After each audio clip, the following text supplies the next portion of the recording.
Thank you, Mr. Chairman. Mayor Reed, you served in the Georgia legislature for 10 years, both in the House and Senate, and so you know how conservative and fiscally restrained the environment is among our legislative friends in Georgia.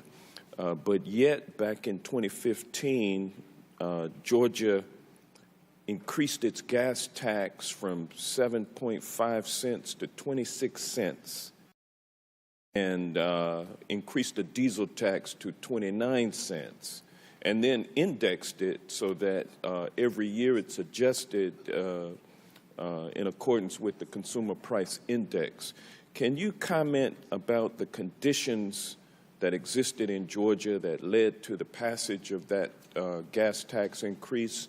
And also, what political fallout, if any, occurred as a result of passage, and then the benefits from passing that increase? Thank you for the question, Congressman. I think the bottom line is that if you want to lose an election in Georgia, you would be the person to lose the state's AAA credit rating. And I think that everybody acknowledged, everybody was experiencing the same thing. We were all sitting in traffic. We had tried to pass a regional bill. You remember that. The governor and I worked to pass a regional transportation bill that was soundly rejected by the voters at the ballot. So the problem of traffic in Atlanta, we have among the worst traffic in the United States. It was really starting to impact our ability to attract jobs and business when we were trying to fight our way out of the recession. And every meeting that the governor and I went to when we were recruiting businesses and working to keep businesses in Georgia, they said, you got to do something about the traffic. And so I think that it was a matter of having the right leader at the right time.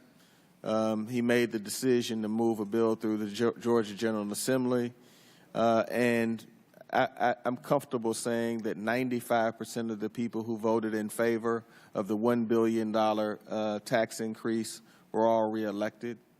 I'd probably be comfortable saying 98% were reelected at the ballot. So the risks were minimal, but we did do a very good job of explaining the need.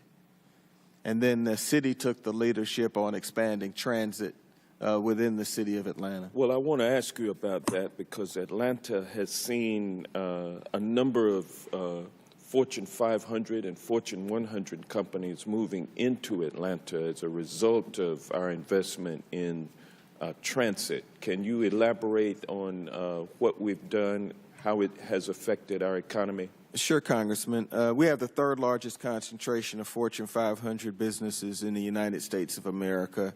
And I think what the business community is doing is depoliticizing transit.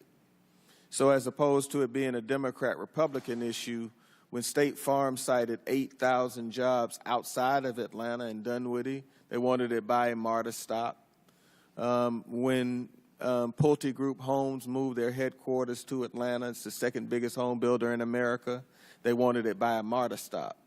So what we're seeing is the business community and millennials want to be near transit, and so it's lifting the transit conversation out of urban-rural politics because everybody wants terrific jobs. And we have a generation of folks, unlike my generation and your generation, who are not interested in driving automobiles.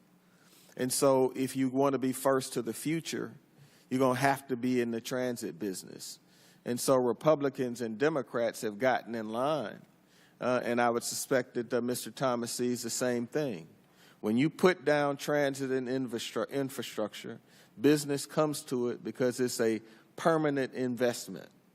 And when you put it to voters, these items pass overwhelmingly. So I think it's really about being first to the future, Congressman. And you just got to decide whether you want to have well-paying jobs for your people. And now because of the business community's insistence on transit and how well transit investments perform in terms of the economy that is built around it, it's helping us get out of this old argument.